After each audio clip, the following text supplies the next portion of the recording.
In Pirkei de Rabbi Eliezer, almost everything we know that will happen with the Arabs in the end of time was written more than 2,000 years ago by Rabbi Eliezer Agadol, one of the most important Tanas in the Talmud. Every word by his words is a prophecy.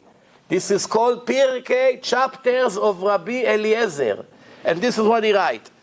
Amar Bilam, Bilam say, from 70 languages, 70 nations that Hashem created in his world, 70 roots. Today there's more than 1,000 that splits. But 70 roots, each nation has a minister in heaven who represent him, an angel. There's only two that have an equal name, similar name, Israel, Ishmael, that have the name of God in their name. All the other nations have all kinds of names, no holiness in them. Israel and Ishmael, it's two names that were named by God. V'karat Shmo, when the baby will be born, call him Ishmael. Ishma means God would hear. Ishmael, God would hear. Israel means Sarah Imael, survived, thanks to God, survived. And the Zohar, the Kabbalah, this is what it says. Rabbi Chia was crying, one of the rabbis, 2,000 years ago, and said, Vatei Sarai akara en lavlad. Sarah is barren, she cannot have kids. Oy, for that day that Hagar gave birth to Ishmael. And this is what it says in the Zohar. 400 years, the minister of Ishmael, the angel who is in charge of the Arabs in the world, is representing all Arabs. You see many countries, but they're all one person, Ishmael. They all came from him. 400 years is requesting from God in a court of heaven, and he says, where is the justice? Ishmael also was circumcised. Why don't you give him a piece of land in the Holy Land? He has a piece in your name. And V'arei Ishmael shenimol. And not only that, his circumcision is greater than Yitzchak. Yitzchak was a baby, he could not have a say if to agree or not. But Ishmael was a man already, 13 years old, he could run away. What do you mean circumcise me? I'm not interested, goodbye. But he agreed to do it, so he deserves a bigger piece, no? That's what the minister of Ishmael said to Hashem, to God. מדוע לא יהיה לו חלק בך כמו יצחק? What's the complaint of the angel? When God came to Avraham Avinu and he told him, take your son Yitzchak to the Akedah, to sacrifice him to me, to Korban, sacrifice. This is what he said to him. Kach na, take please, et bincha, your son. So Avraham said to him, which son? I have two. He said, Yechidcha, no, you have one. But he had really two. He had Yitzchak and he had Ishmael. But God answered him, no, your only son. Asher ahavta, that you love. He said, I love both of them. So he said, Yitzchak, 4 times. Your son, the one you love, the son, your only son, the one you love, Yitzchak. Each time God says a sentence, Avraham answer an answer. Beyitzchak ikare lecha zera. Every verse in the book of God is critical here. That's it. Nobody can ever change it in history. No wars would change God's decision. Nothing. What did he say to Avraham? And the Arabs read it in the Torah, and soon I'm going to tell you the reaction to it. They read in the Torah, he say, Beyitzchak ikare lecha zera. Your descendants is from Yitzchak only, not from Ishmael. Ishmael come from the Goya, from Hagar. It's not your descendants. Yitzchak is your descendants. Arabs, today, in this generation, they are much more educated than they used to be 50 years ago. Why? With the help of Google and the internet that enter all the Arab countries, many of them are entering to the internet and go into my website and many other Jewish websites, divine information, they begin to see. So first of all, you educate them about the Quran, that they don't know enough about the Quran, and they begin to see the Quran full of human errors, so they have doubts. But more than that, it teaches them about Judaism. As a matter of fact, there are Jewish websites in Arabic by Syrian Jews and Iraqi Jews and Moroccan Jews who speak perfect Arabic. And they made websites to teach Arabs about Judaism, about their purpose in life, and against certain things that the Muslims say. And they go and they have free access. Some countries blocking the internet because of that, like Iran and other countries. But some Arabs in more civilized country like Dubai, Abu Dhabi, they have access to the internet and they begin to see things.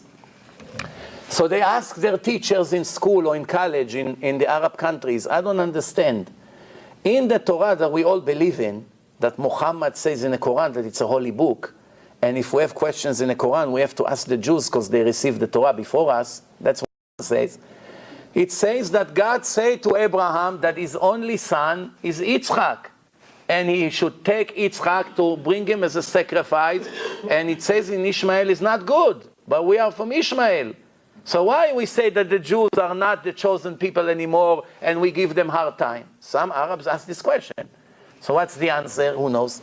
What's the answering? The answering, the Jews are liars.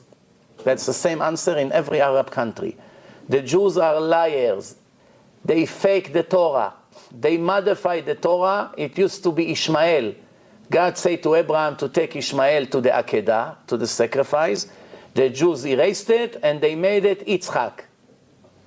What do you think? Is this a logical, clever answer, or it's a very foolish answer? What do you think? What do you think? No, as intelligent people who think, use their head. It's foolish because is this Quran came 600 years in the year 600. Did they figure that out?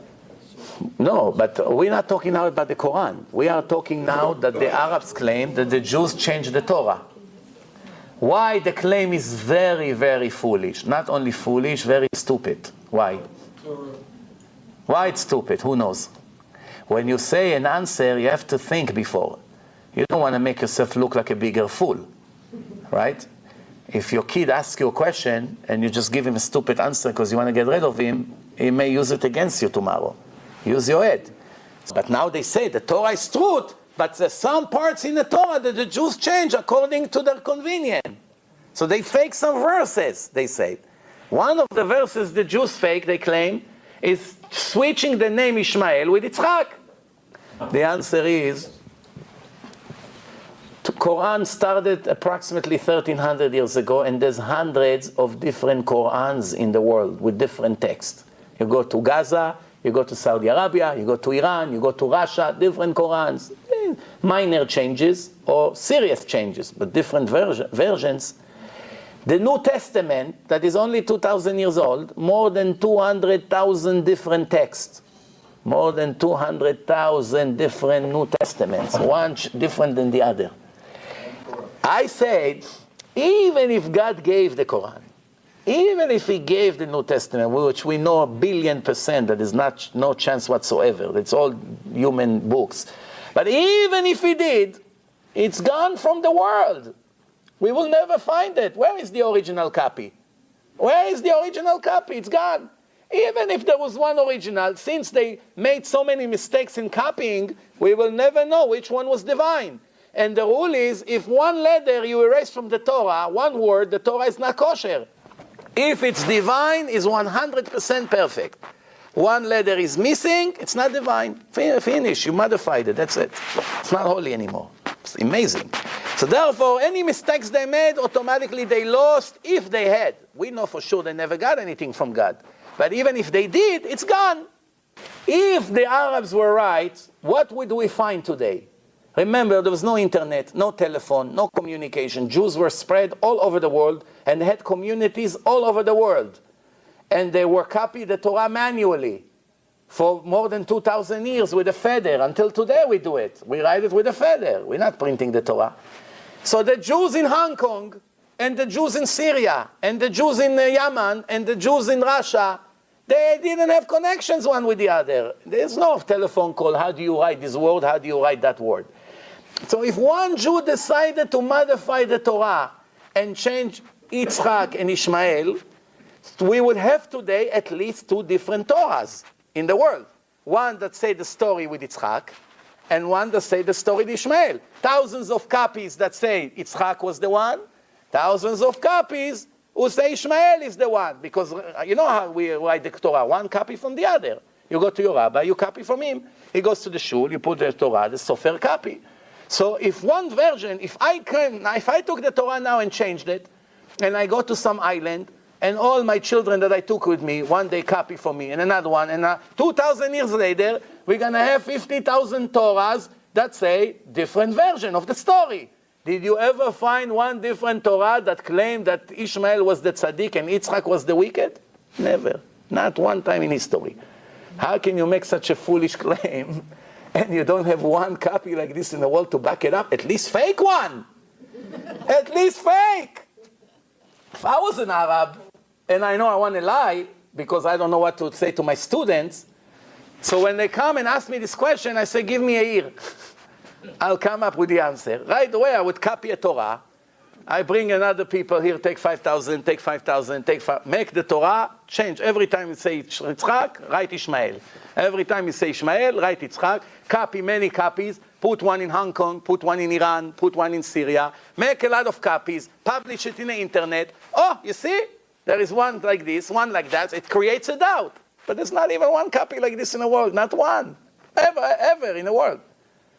And that's what I told you before. Even Reform people who do not follow many of the things that the Torah say, because they say it's not relevant, it's changed, whatever, electric is not a fire, all kinds of excuses, they make sure to buy a kosher Torah. They buy a very expensive Torah. Why? You can print the Torah. What's the problem? Even so, no matter how, we have only one Torah everywhere you go. So that's a foolish claim.